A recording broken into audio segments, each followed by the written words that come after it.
नमस्कार दोस्तों, मैं उत्तम लाल बंसल सागर मध्य प्रदेश गढ़ाकोटा से आज आपके सामने एक नया विषय पर चर्चा करने वाला हूँ मैं। जो हमारी शिक्षा नीति है उस पर थोड़ा सा विचार करने योग्य है, क्योंकि हमारी शिक्षा नीति में अभी स्पष्ट कर दिया गया है कि 9वीं तक 10 के बच्चों को फेल नहीं करना है। तो इससे क्या हो रहा है आप समझ रहे होंगे कि बच्चे निम्न स्तर तक पहुँचते जा रहे हैं। मतलब जितनी कक्षा के अनुसार उसमें दक्षता चाहिए वो उसमें डेवलप नहीं हो रही बच्चे में। पहले क्या होता था कि 5वीं में भी लोग फेल होते थे, 8वीं में भी लोग फेल होते थे, अन्य अन्य क्लासों में फेल होते थे। पर हमारी शिक्षा नीति में थोड़ी सी त्रुटि कर दी गई है कि फेल नहीं करना बच्चे को। दूसरी बात, बच्चे को डांटना भी नहीं है। अभी कोरोना काल से तो बच्चे और घटिया होते जा रहे हैं। मतलब उनकी जो मानसिक विकलांग होते जा रहे हैं बच्चे, मानसिक बुद्धि से हीन होते जा रहे हैं। अभी कोरोना काल से मोबाइल से शिक्षा चालू कर दी गई कि आप मोबाइल से पढ़ो, शिक्षक का कोई काम ही नहीं है।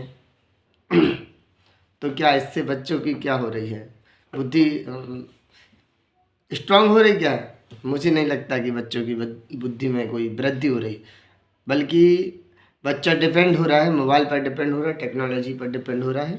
शिक्षक से उसका कोई संबंध नहीं है। शिक्षक से संबंध उसका टूटता जा रहा है। दूसरी बात, बच्चों को डांटना नहीं है, स्कूल में कोई मार नहीं सकता है बच्चों को, उससे वो और मतलब ये समझो कि वो स्वतंत्र होते जा रहे हैं कि अब कोई बात की चिंता नहीं है। 9वीं तक फेल नहीं होना, 10वीं में थोड़ा सा बहुत कोचिंग वगैरह कर लेंगे तो पास हो जाएंगे। और मोबाइल पर डिपेंड हो गए बच्चे, शिक्षक की कोई आवश्यकता नहीं, मोबाइल में कुछ का कुछ कर रहे हैं। और मोबाइल तो आजकल बच्चों को मुझे लगता है कि वैसे सदुपयोग के लिए है मोबाइल, पर उसमें बहुत सारी ऐसी पोस्टेज वगैरह आती हैं जो बच्चों के, जैसे नेट खोलते हैं तो बच्चों को वो अश्लील वीडियो और अश्लील फ़ोटोज़ वगैरह देखी जाती हैं, जिससे बच्चों की मानसिक बुद्धि में भी प्रभाव पड़ता है। तो कहीं ना कहीं हमारी जो शिक्षा नीति है उसमें थोड़ी सी सुधार करने की आवश्यकता है। जो पहले चलती थी, और सेमेस्टर पद्धति अभी बीच में, पहले ईयरली होता था, वार्षिक परीक्षा होते थे लोग, और जो बच्चे होते थे बहुत ही स्ट्रांग होते थे, मजबूत होते। एक पूरे विषय का एक वर्ष में एग्ज़ाम देना बहुत दिमाग वाली बात थी। अब क्या हो गया, एक ही विषय का 2-3 बार एग्ज़ाम होते हैं एक ही विषय के। तो सेमेस्टर पद्धति से भी बच्चों में बहुत मतलब उनके दिमाग पर वो हुआ है कि वो उनकी स्थिति नीचे जा रही है।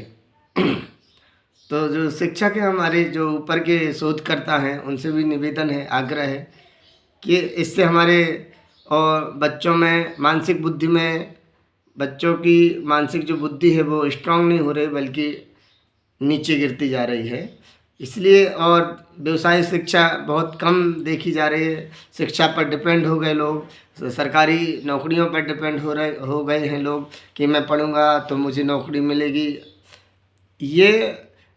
ये मानसिक बुद्धि जो विकलांग की ओर जा रहे बच्चे, उनको सुधारना है कि पढ़ाई का अर्थ सिर्फ ये नहीं है कि आप पढ़ लिख कर सरकारी नौकरी करोगे। गवर्नमेंट कहाँ तक किसको किस को नौकरी देगा? पढ़ाई का अर्थ है समझदारी विकसित करना। आप अपने धंधे में उस शिक्षा का सदुपयोग करें। कोई सा भी धंधा आप कर रहे हैं, खेती कर रहे हैं, आप दूध का धंधा कर रहे हैं, पशुपालन कर रहे हैं, और भी जो अपना औद्योगिक कार्य कर रहे हैं, कोई दुकान का काम कर रहे हैं, छोटा मोटा कोई व्यवसाय कर रहे हैं, उसमें आप अपनी शिक्षा का प्रयोग कीजिए, अपनी क्वालिटी का प्रयोग कीजिए। सरकार पर डिपेंड होना, सरकार कहाँ तक नौकरी देगी, किसको नौकरी देगी? तो ये थोड़ी सी बात उनको शिक्षा का सही अर्थ स्कूलों में, कक्षाओं में बता दिया जाए कि पढ़ाई का अर्थ सिर्फ ये नहीं है कि आप इसमें जाके सरकारी नौकरी करोगे, है ना। आप अपनी पढ़ाई का सदुपयोग अपनी व्यावसायिक करो, अपने निजी जीवन में पढ़ाई का सदुपयोग करो।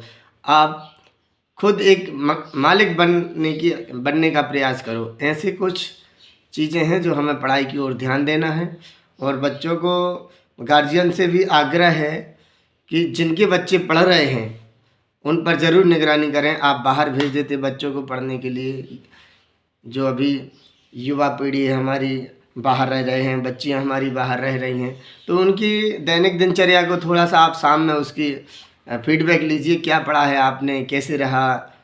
कोई गलत बच्चे का चाल चलन भी आप देख सकते हो कि कौन सी स्थिति पर हमारा बच्चा पहुंच रहा है, क्या सही चल रहा है या राह तो नहीं भटक गया है। क्योंकि आजकल फ्रेंडशिप इतनी चल गई है, मोबाइल इतना चल गया है कि आप बच्चों को भेज रहे हो स्कूल और पता नहीं कहाँ कहाँ बच्चे इधर का उधर हो जाते हैं। क्योंकि फ्रेंडशिप ऐसी चलती है कि अरे आज मत चलो स्कूल, यहाँ चलो वहाँ चलो, पिकनिक पार्टी ज़माने भर का। तो ये गार्जियन से भी आग्रह है कि आप अपने बच्चों की शिक्षा स्थिति को मापें।